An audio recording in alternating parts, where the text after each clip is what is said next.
이사야의 말씀을 우리가 계속해서 보고 있습니다. 그런데 이사야는요, 전체가 66권입니다.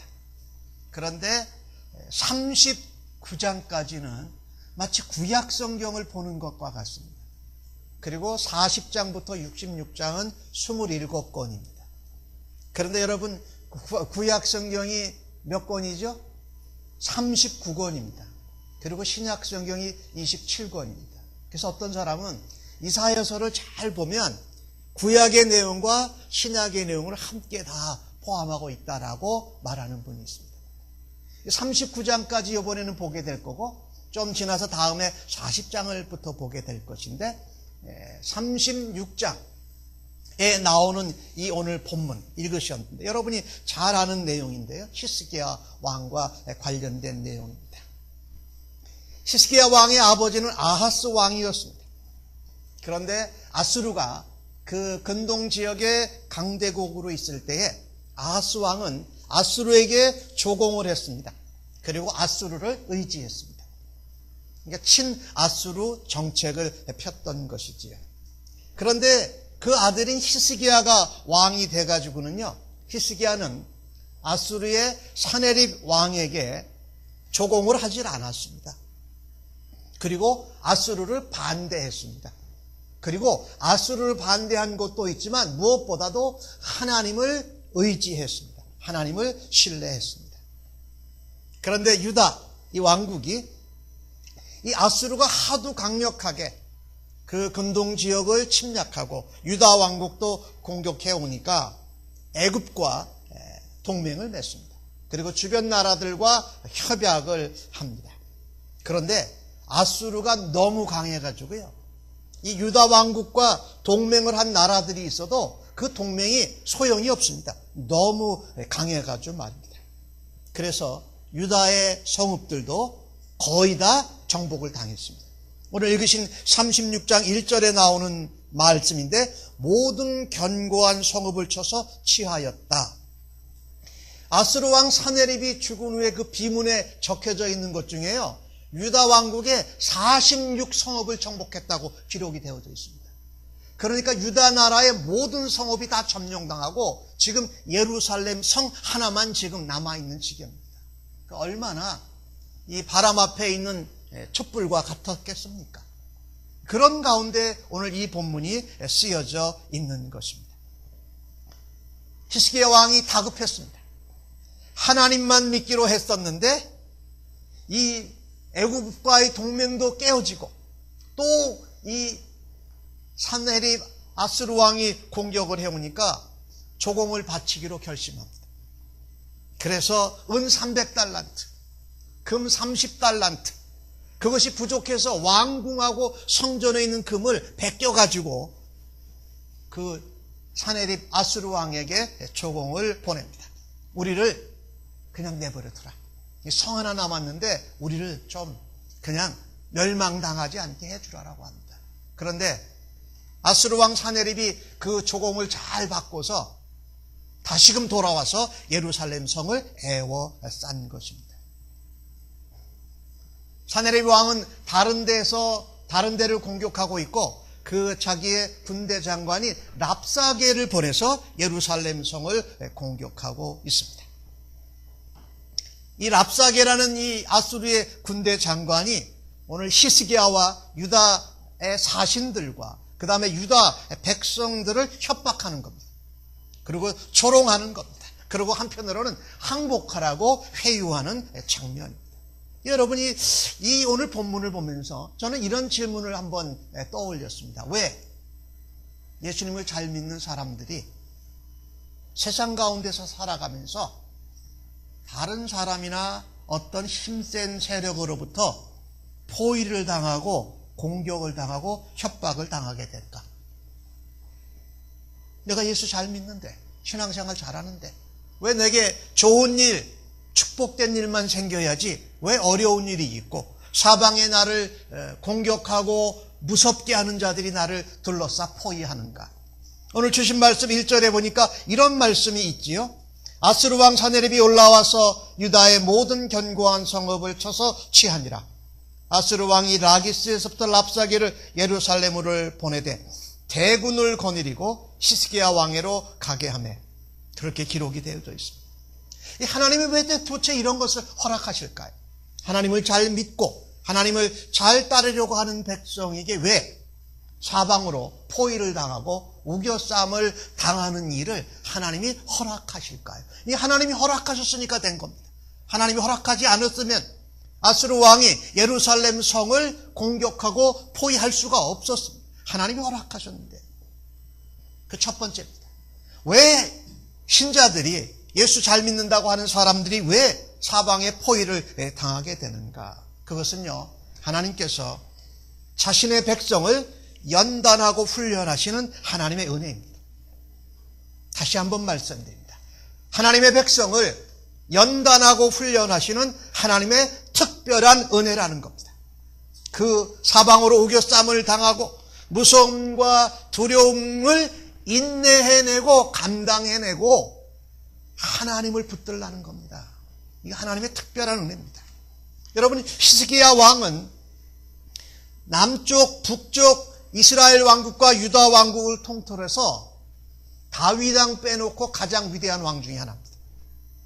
히스기야 왕은 남쪽 유다 왕국의 19대 왕입니다. 얼마 안 있으면 유다도 이제 멸망하게 될 지경입니다. 그런데 아버지 아하스 왕과는 전혀 다르게 남쪽 유다에서 종교 부흥운동, 신앙개혁을 시작을 합니다. 그리고 한 번도 제대로 드리지 못했던 6월절 제사를 드린 왕이 바로 히스기야 왕입니다. 유다 왕국이 아수리의 공격 가운데 꺼져가는 등불처럼 위험했습니다. 더더욱 유다의 왕들은 우상 숭배를 했고 불신앙으로 가득 찼습니다. 그런 나라를 이 히스기야 왕이 신앙개혁, 종교개혁을 이루어내는데 앞장섰습니다. 성경은 뭐라고 말하고 있냐면요, 히스기야가 조상 다윗의 행위와 같이 여호와의 보시기에 정직히 행했다. 그리고 다윗 이후로 히스기야 같은 왕이 그 전과 후에 나오지 않았다라는 겁니다. 히스기야 왕이 한 것이 뭐냐면요, 우상 숭배했던 산당을 모두 다 깨버렸습니다.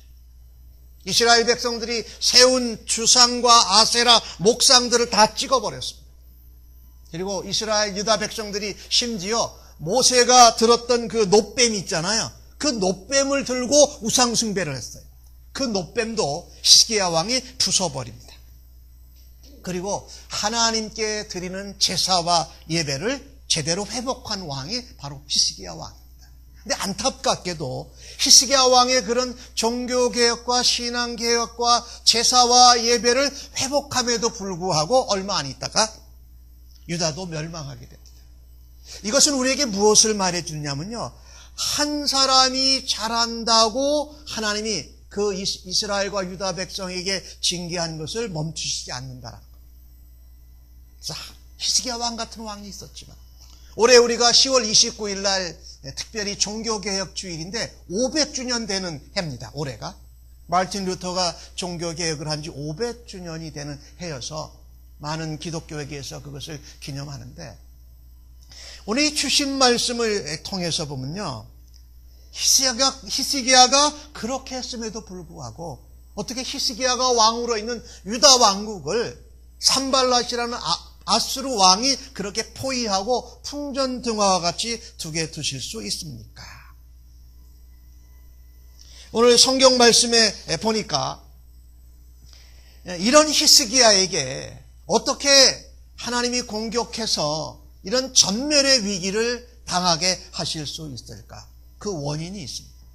우리는 하나님이 공평하지 않으시다, 하나님이 이상하시다라고 생각할 때도 있지만 유다에 쌓여온 우상 숭배 그리고 하나님을 떠남을 징계하시기 위함이었습니다. 하나님의 백성들이 그동안 계속해서 쌓아온 우상 숭배, 그리고 하나님을 떠나고 하나님을 등 돌린 것을 징계하기 위함이었습니다. 이사야서 10장 5절은 이렇게 기록을 합니다. 아수르 사람은 화 있을진저 그는 내 진노의 막대기요 그 손의 몽둥이는 내 분노라라고 말씀합니다. 하나님께서는 유다를 향하여서 진노의 막대기로 아수르를 사용하셨고, 아수르가 유다와 다른 나라들을 괴롭히는 그 몽둥이는 하나님의 분노로 하나님이 사용하셨다라는 것입니다.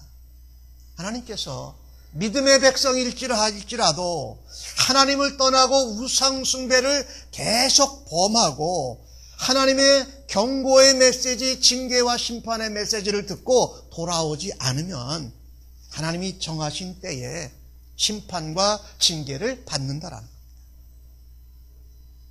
두 번째로 왜 히스기야와 유다 왕이 이렇게 포위를 당하게 되었을까요? 히스기야 시대에 일어난 일입니다. 반아수르 정책을 폈던 히스기야 왕은 얼른 하나님께 상의도 안 하고 애굽과 여러 나라들과 은밀하게 맹약을 맺습니다. 그리고 하나님만 섬기겠다라고 해놓고 히스기야가 뭘 합니까? 은 300달란트, 금 30달란트를 조공했습니다. 아수르 왕 사네립에게. 하나님이 이것을 꾸준하람하시는 겁니다. 네가 하나님만 믿고 의지하기로 했으면 죽어도 하나님만 의지해야 되는데 네가 은을 갖다 바치고 금을 갖다 바쳐? 그리고 네가 하나님만 믿는다고 그랬으면 나한테 먼저 상의했어야지. 어떻게 애굽하고 다른 여러 주변 국가들과 먼저 맹약을 하고 그러고 나 하나님을 신뢰하고 믿는 것 같이 양다리를 걸치느냐. 이걸 하나님이 꾸지람하시는 겁니다. 이사야서 10장 24절에 그렇게 말씀합니다. 주 만군의 여호와께서 이르시되 시온에 거주하는 내 백성들아, 아수르가 애굽이 한 것 같이 막대기로 너를 때리며 몽둥이로 너를 칠지라도 그를 두려워하지 말라. 그런데 두려워했습니다. 두려워했고. 자, 이 말씀을 보면서요, 하나님이 왜 신앙생활 열심히 잘하려고 하는 하나님의 백성들을 악한 세력, 강한 세력들로부터 둘러싸고 포위하게 하시는가? 그 자기 백성을 연단하고 훈련시키는 징계를 통해서 하나님께로 다시 돌아오게 하시니 언약의 약속을 믿도록 하기 위함이지요. 하나님의 자녀를 하나님이 연단시키기 위해서 강한 자를 통해서 징계하시는 하나님을 우리는 잊지 말아야 할 것입니다. 유다와 이스라엘과 하나님과의 관계는 아주 특별하고 독특한 관계입니다. 무슨 관계입니까? 언약으로 맺어진 언약의 관계입니다. 그래서 하나님의 백성들이 언약을 떠날 때에 영적으로, 도덕적으로, 신앙적으로 타락하게 된다는 것을 하나님은 너무나도 잘 아십니다. 그래서 하나님을 떠나고 언약을 뒤로 하니까 하나님께 불순종하게 되면은 반드시 하나님의 징계로 위기에 직면하고 우리가 사방으로 우겨쌈을 당하고 포위를 당하게 될 때가 있다는 겁니다. 그때 바로 어떻게 해요? 하나님께로 돌아가야 할 때입니다. 하나님의 언약을 버리고 하나님을 배반하였음을 회개하고 하나님 앞에 용서를 구해야 할 것이라는 겁니다. 이런 징계는요, 그러나 하나님 자신이 하나님 자녀를 훈련하고 다시금 돌아오게 하시는 은혜이니까 참고 감당해야 할 줄로 믿습니다. 우리는 사람이니까 고난이나 힘든 일이나 어려운 일이면 그걸 피하고 싶습니다. 그것이 우리에게 일어난 것을 원망하고 불평하고 싶어 합니다. 그러나 그것이 하나님이 특별한 은혜로 내게 주시는 어려움이든지 오늘 주신 말씀처럼 유다 왕국과 히스기야 왕의 잘못된 양다리 걸침으로 인하여서 하나님이 징계하시는 아픔일 경우이든지 그것을 어떻게 해요? 어쨌든 인내하고 감당해야 하나님의 은혜와 축복과 언약의 성취를 이루어 드리게 될 줄로 믿습니다. 그런데 우리 신자들이 똑같습니다. 성도들이 똑같습니다. 하나님과의 언약의 관계입니다. 그래서 하나님을 떠나고 말씀을 멀리하고 언약을 등한시해서 떠나 살게 되면 우리의 삶에 하나님의 징계와 은혜로 인한 포위를 당하고 어려운 일들이 일어나게 된다는 것입니다. 여러분 잊지 마십시다. 택한 백성에게도 하나님께서 환난과 고통을 허락하십니다. 그러나 이 환난과 고통과 징계를 통해서 다시금 하나님께 돌아오게 하시는 은혜라는 것을 우리는 기억하고 하나님의 언약을 소망 가운데 붙들어야 할 것입니다. 사람들은 징계와 고난을 당하면 힘들고 모두 다 안 당하고 싶어합니다. 그러나 성경 잠언 3장 11절 12절에 이렇게 말씀합니다. 내 아들아, 여호와의 징계를 경히 여기지 말라. 가볍게 여기지 말고 소중하게 여기고 중요하게 의미 있게 여기라는 겁니다. 그 꾸지람을 싫어하지도 말라. 대저 여호와께서 그 사랑하시는 자를 징계하시기를 마치 아비가 그 기뻐하는 아들을 징계함과 같으시니라. 그래서 우리가 징계받을 때에 힘들어하고 어려워하고 싫어하고 피하고 싶어만 하지 말고 그 징계와 고통과 어려움 어떻게 해요? 인내함으로 감당해서 하나님의 징계의 아름다운 열매와 하나님의 언약의 축복이 임할 것을 붙드는 백성으로 변화되어져 가기를 예수님의 이름으로 간절히 축복합니다. 징계를 참아내고 우리가 잘못하고 실수한 것에 꾸지람을 받고서라도 연단받고 훈련을 받아서 다시금 하나님께로 돌아가야 할 줄로 믿습니다. 그래서 성도들은요, 징계나 환난이나 고난을 당할 때에 그것 자체를 기뻐할 수 없지만은 내가 이 징계와 환난과 고난을 통해서 하나님께로 돌아가고 주의 말씀을 배우게 됩니다라고 하는 시편의 기자의 고백처럼 우리들도 하나님, 이 징계와 고난과 두려움과 포위당함을 통해서 나를 연단시키고 나를 훈련시켜서 정금같이 나오게 하시는 하나님의 은혜를 감사합니다. 그것 바라다 보면서 감당할 수 있는 은혜와 인내를 더하여 주옵소서라고 하실 수 있기를 주님의 이름으로 간절히 축복합니다. 우리의 몸에는요, 여러 가지 점들이 있습니다. 따뜻함을 느끼는 온점이 있고요, 차가움을 느끼는 냉점이 있습니다. 그리고 뭔가 압력을 주면 그 압력을 느끼는 압점이 있어요. 그런데 우리의 몸에 또 하나 중요한 점이 있습니다. 뭔가 통증이 오면 그 아픔을 느끼는 통점이라는 것이 있습니다. 뜨거움, 차가움, 압력, 그 다음에 고통을 알게 하는 그 점들이 있는데 이 점들 가운데 우리 몸에 가장 많은 것이 아픔을 느끼는 통점입니다. 이 통점이 있으면요, 우리 생명체가 위험하고 아픔이 있을 때 그 통점이 아픔을 느낌으로 내가 무언가를 조심해야 되겠구나. 우리가 일상생활을 하면서 우리 몸을 좀처럼 돌보지 않으면 피곤하면 어떻게 됩니까? 머리가 아파옵니다. 내가 무리하게 사용한 그 어디가 아파옵니다. 마찬가지입니다. 우리가 육체를 함부로 쓰면 통증을 통해서 경고를 듣는 것 같이라면 우리가 하나님의 말씀을 떠나고 하나님의 언약을 떠나고 하나님과의 관계가 멀어지기 시작하면 영혼의 통증이 오는 것이 우리에게 은혜요, 돌아갈 수 있는 축복인 줄로 믿으시기를 예수님의 이름으로 간절히 축복합니다. 통증이 오면 왜 아프지? 이 아픔이 없어졌으면 좋겠어라는 것이 우리의 바람이지만 내 영혼에 통증이 오고 내 영혼에 아픈 부담이면 내가 하나님이 내게 뭘 원하시나? 내가 하나님 앞에 무엇을 또 멀리하고 하나님으로부터 멀어졌는가? 겸허히 돌아다 볼 수 있고 그 통증을 참아내고 하나님의 음성을 들을 수 있는 우리 모두가 되어지기를 예수님의 이름으로 간절히 축복합니다. 두 번째로, 왜 신자들이, 믿는 사람들이 포위를 당합니까? 그런데 그 포위를 당할 때에 우리 신자들이, 성도들이 해야 할 일이 무엇일까요? 오늘 4절을 함께 저랑 같이 읽어보실까요? 시작. 랍사게가 그들에게 이르되 이제 히스기야에게 말하라. 대왕 아수르 왕이 이같이 말씀하시기를 내가 믿는 바 그 믿는 것이 무엇이냐? 이거 누가 말하고 있는 겁니까? 아수르 왕 사네립이 전해가지고요, 그 군대 장관 랍사게가 그 사신들에게 전해서 히스기야 왕에게 전하라고 하는 겁니다. 주된 내용이 뭐예요? 야, 히스기야 왕, 그리고 유다 백성들, 유다 사신들, 너희들 믿는 것이 도대체 뭐야? 라고 물어보는 겁니다. 이것은요, 하나님께서 그 이방 장군, 군대 장관인 랍사게를 통해서 하나님이 던져주시는 질문인 줄로 믿습니다. 네가 나 믿는다고 했는데 도대체 나 믿는다는 게 뭐냐?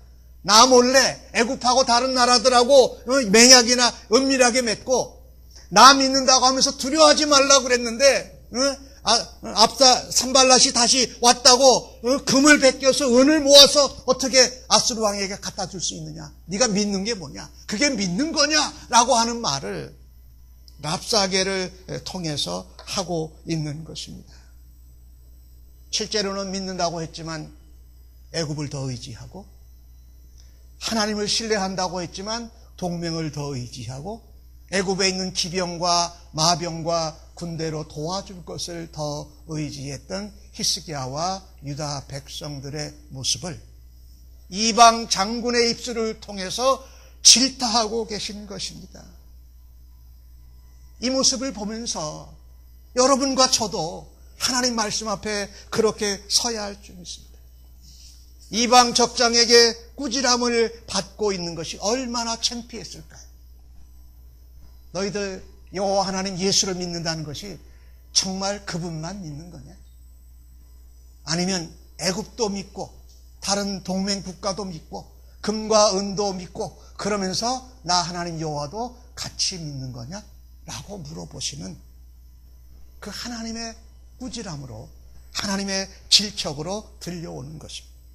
성도는, 신자는 우리가 떠나온 옛 습관, 우리가 좋아하고 정들었던 옛 모습으로 돌아가지 말아야 됩니다.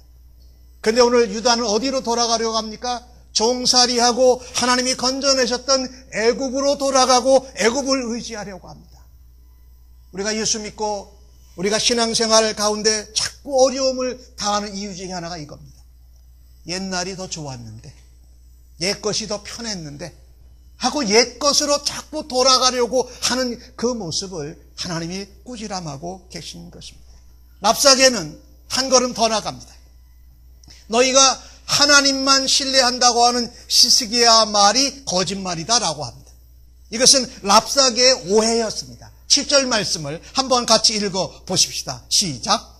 혹시 내가 내게 이르기를 우리는 우리 하나님 여호와를 신뢰하노라 하리라마는 그는 그의 산당과 제단을 히스기야가 제하여 버리고 유다와 예루살렘에 명령하기를 너희는 이 제단 앞에서만 예배하라 하던 그 신이 아니냐 하셨느니라. 이 랍사게의 말은 뭐냐면요, 히스기야 네가 그 유다 나라에 많던 산당과 제상과 우상들을 다 부숴버리지 않았느냐. 그리고 여호와의 성전이 있는 예루살렘에서만 예배하라고 그런 것 아니냐. 그런데 그래놓고서 뭐 여호와만 믿는다 그러느냐. 이 이방, 이 랍사게 장군의 생각은 뭐냐면요, 우상 숭배가 신이 많으면 많을수록 좋은 겁니다. 그런데 너 여호와 하나님을 믿는다고 하면서 산당도 제거하고 우상과 목상과 아세라 목상 다 제거하고 한 군데서 예루살렘 성전에만 예배하라고 하는 거야. 그래가지고 너희가 정말 하나님 제대로 믿는 거냐라고 말한 겁니다. 랍사게가 뭐 한 거죠? 하나님 믿는 게 어떤 건지 모르니까 오해한 거예요. 히스기야와 유다 백성들의 고백은요, 다 제거해버리고 하나님만 믿겠다고 말한 겁니다. 여러분, 우리가요, 돈, 재물, 어떤 강력한 것 의지 아니하고 나는 하나님만 믿겠습니다, 하나님만 신뢰하겠습니다라고 세상 가운데, 사회 가운데서 살 때 우리가 어떻습니까? 오해 많이 받아요. 미쳤어, 저거 잘못 믿는 거야. 그런데 오늘 본문을 보십시오. 하나님만 믿는 게 제대로 믿는 것인 줄로 믿습니다. 세상에서 비신자들이나 예수님 모르고 하나님 모르는 사람들이 우리를 오해하라고 손가락질 할 때에 그때도 하나님만 믿겠다고 하나님 앞에 설 수 있는 믿음의 사람들로 서시기를 주님의 이름으로 간절히 축복합니다. 이 예수님 모르고 하나님 모르는 사람이 우리를 오해하고 핍박할 때 이런 말도 합니다. 랍사게는 야, 지금 우리가 예루살렘 유다 너희들 침략해서 망하게 하려고 하는 것이 이게 하나님이 뜻하신 거야. 뭐까지 갖다 붙여요? 하나님 뜻까지 갖다 붙이면서 자기가 하나님 뜻대로 왔다라는 겁니다. 그러면서 히스기야의 신앙과 유다 백성들의 믿음을 조롱하고 있습니다. 10절인데 제가 읽습니다. 내가 이제 올라와서 이 땅을 멸하는 것이 여호와의 뜻이 없음이겠느냐? 여호와께서 내게 이르시기를 올라가 그 땅을 쳐서 멸하라 하셨느니라 라고 말한다는 겁니다. 여러분, 이 랍사게가 내 믿음이 믿는 게 뭐냐? 그리고 너 여호와를 믿기는 하는 거냐? 응? 그리고 지금 말한 것처럼 우리가 침략한 것이 하나님의 뜻이라고 말하는 것을 여러분이 들었을 때 어떻습니까? 정말 창피합니다. 정말 마음이 막 부글부글 끓어오릅니다. 이런 위협과 조롱과 오해 가운데에서도 하나님의 백성들은 어때요? 그 순간에도 믿음으로 결단해야 될 줄 믿습니다. 이것이 신자가 해야 될 일입니다. 두 번째 띄워주세요. 우리가 조롱과 오해와 핍박 가운데서도 믿음으로 히스기야와 같이 유다 백성같이 결정해야 할 것입니다. 아수르 왕이 조롱하고 위협하고 또 포위를 했더라도 소망은 그들에게 없습니다. 애굽에게 없습니다. 주변 국가들에게 없습니다. 오로지 소망은 하나님께만 있고 그것을 보고 듣고 알고 계시는 하나님만이 우리의 도움이요 우리의 환난 날에 요새요 반석이 되시는 줄로 믿습니다. 우리가 하나님만 바라보겠다고 결단했다고 해서 현실의 상황과 어려움이 한꺼번에 확 바뀌어지는 것은 아닙니다. 어려움이 없어지지는 않습니다. 그래도 성도는 포위를 당하고 위협과 조롱과 오해 가운데 믿음으로 결단하고 믿음으로 결단해서 따라오는 핍박과 환난과 오해는 감당해내야 할 줄로 믿습니다. 그래서 우리는요 포위를 당할 때에도 하나님 앞에 신앙으로 믿음으로 결단해야 한다는 것입니다. 우리의 믿음 생활, 신앙 생활은 상대적인 것이 아닙니다. 우리의 믿음 생활은 어떻게 절대적인 것이요 유일한 것입니다. 왜? 유일하신 하나님만을 믿기에. 그죠? 상대적으로 이것도 믿고 저것도 믿고 이 사람도 믿고 저 사람도 믿고 이 단체도 믿고 저 나라도 믿고 하면서 하나님을 같이 믿는 것이 아니라 하나님만 믿고 나라와 백성들과 하나님이 도와주시는 손길을 따라가야 맞다라는 것입니다. 오직 하나님만, 오직 예수님만, 오직 성령님만 의지하는 믿음의 결단, 신앙의 결단을 내리는 것이 바로 성도들이 해야 할 것입니다. 출애굽기 20장 3절에 이런 말씀이 있죠.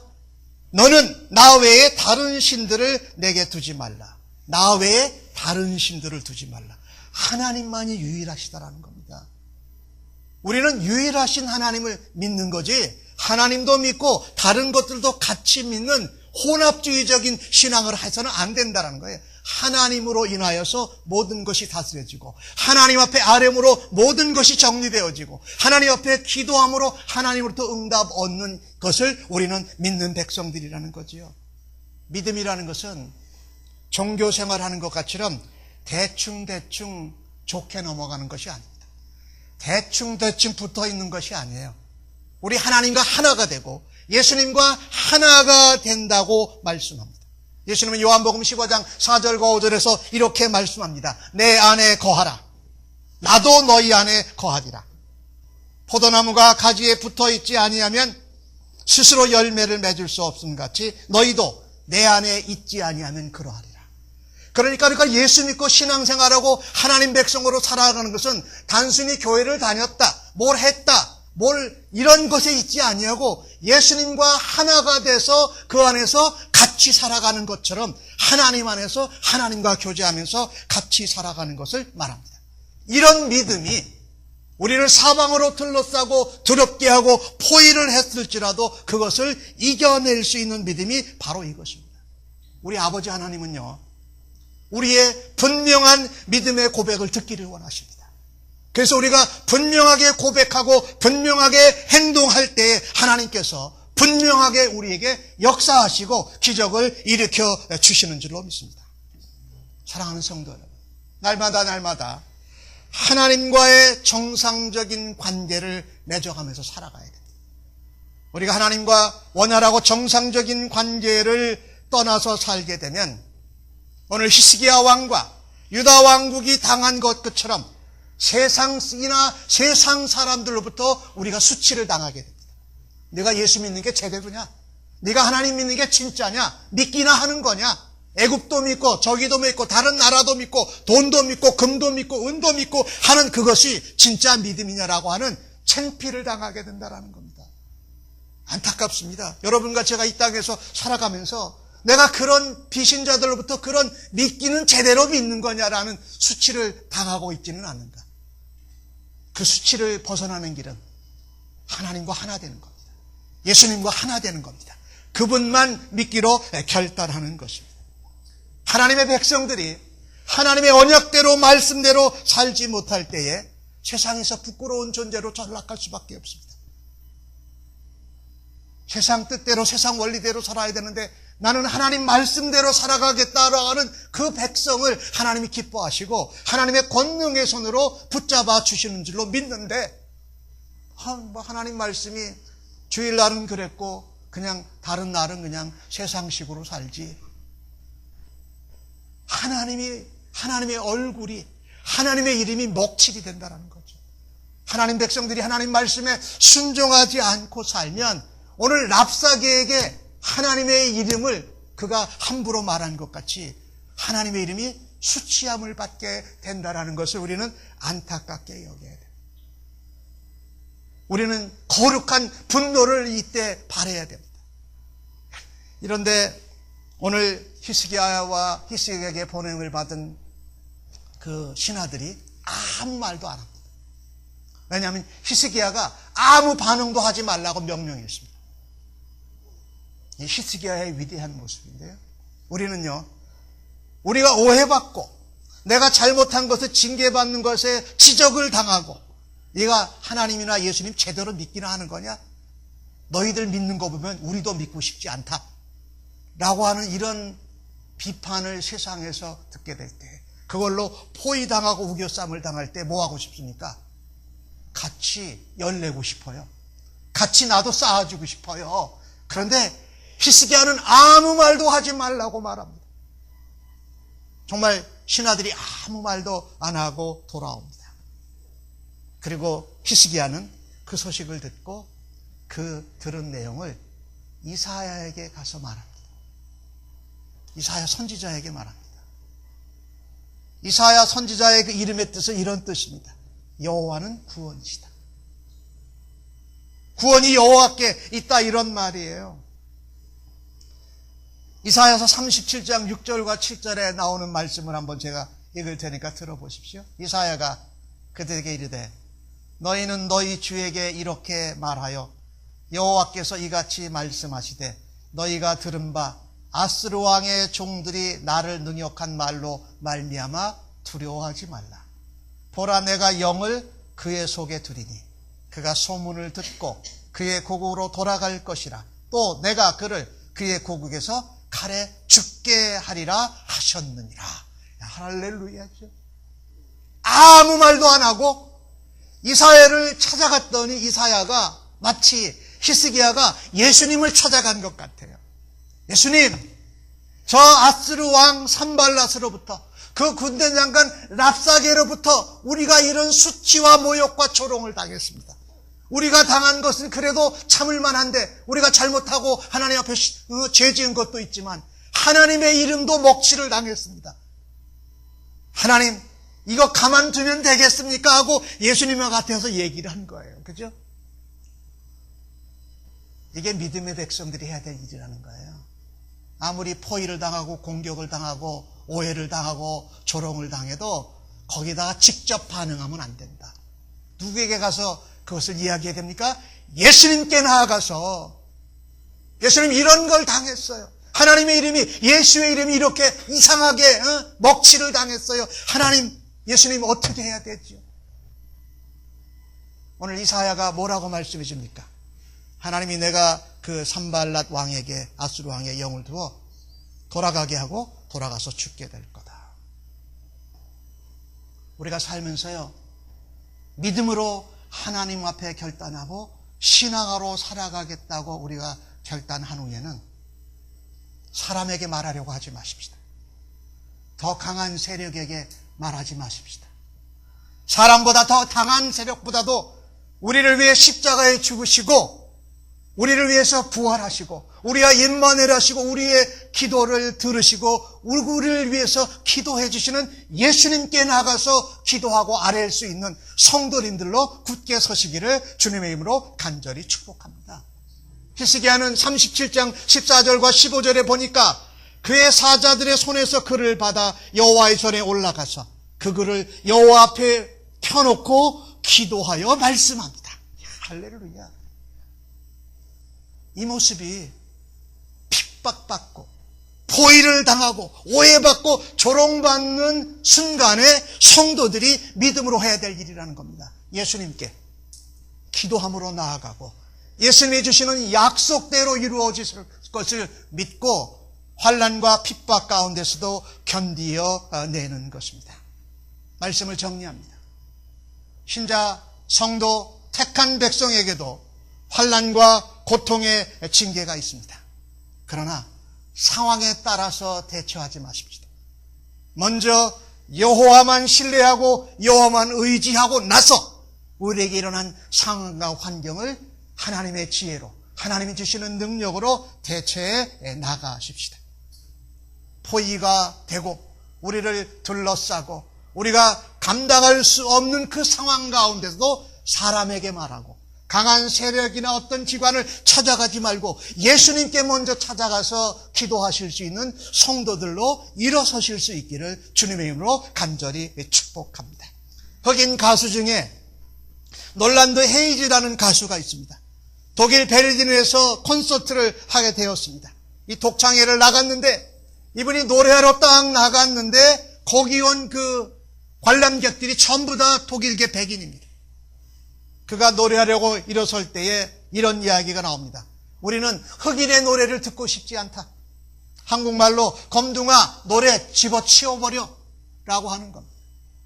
막 그 욕설과 갖가지 조롱들이 막 솟아나옵니다. 그리고 막 물건들이 날아옵니다. 이 놀란드 헤이즈라는 분도 그 소리를 듣고 노래는 안 하고 그들에게 막 반응하기 시작했습니다. 너희들이 이거 인종차별이다. 색깔을 가지고 사람을 구분하고 노래를 안 듣겠다는 것은 이건 안 되는 일이다. 막 이야기를 같이 주고받았습니다. 욕설도 퍼붓었습니다. 그리고 노래를 그만두려고 돌아서서 무대 뒤로 나가려고 하는데 순간 큰 환상이 보였습니다. 예수님께서 빌라도의 법정에서 서신 모습이었습니다. 이유 없이 죄도 없이 채찍을 맞고 매를 맞고 피를 흘리는 예수님의 모습이 그 눈에 보여진 것입니다. 예수님이 온갖 모욕, 온갖 수욕, 온갖 아픔매를 맞으시면서도 아무 말 없이 계셨던 예수님의 모습이 보여졌을 때 이 자매는 무릎을 꿇었습니다. 그리고 하나님 앞에 기도했습니다. 기도하고 있는데 눈물이 정말 왈칵왈칵 쏟아져 나오는 겁니다. 이 놀란드 헤이즈는 조용히 일어섰습니다. 그리고 그가 하려고 했던 찬양을 부르기 시작했습니다. 청중들이 기도하는 동안에 가라앉았습니다. 그리고 그가 노래를 마쳤을 때에 우레와 같은 박수가 터져 나왔습니다. 힘들고 어렵고 고통스럽고 오해를 당할 때에 성도들은 참고 견뎌내야 됩니다. 그 순간에도 신앙으로 믿음으로 결단해야 됩니다. 그 상황을 보고 듣고 알고 계시고 우리와 함께 하시는 하나님께 예수님의 이름으로 나아가야 할 것입니다. 고린도후서 4장 7절과 10절에는 이런 말씀이 있습니다. 우리가 이 보배를 질그릇에 가졌으니 이는 심히 큰 능력이 하나님께 있고 우리에게 있지 아니함을 알게 하려 함이라. 질그릇같이 연약한 저희들에게 예수님이 우리의 보배로, 우리의 주인으로 살아 계십니다. 그래서 우리는 사방으로 우겨쌈을 당하여도 쌓이지 아니하고, 답답한 일을 당하여도 낙심하지 아니하고, 박해를 받아도 버림받지 아니하고, 거꾸러뜨림을 당하여도 망하지 아니하는 줄로 믿습니다. 아무리 포위를 당해도, 아무리 답답해도, 아무리 감당할 수 있는 힘이 없어도, 아무리 우리를 넘어뜨려도 우리는 예수 그리스도로 향하여서, 예수 그리스도로 인하여서 일어날 수 있는 믿음의 백성인 줄로 굳게 믿으시기를 주님의 이름으로 간절히 축복합니다. 그래서 우리 안에 예수 그리스도의 죽음을 짊어진과 동시에 우리 안에 예수 그리스도의 부활의 생명이 우리의 삶을 통해서, 우리의 생활을 통해서, 우리의 입술을 통해서 나타나는 백성들로 승리하시기를 주님의 이름으로 간절히 축복합니다. 아멘. 기도하십시오.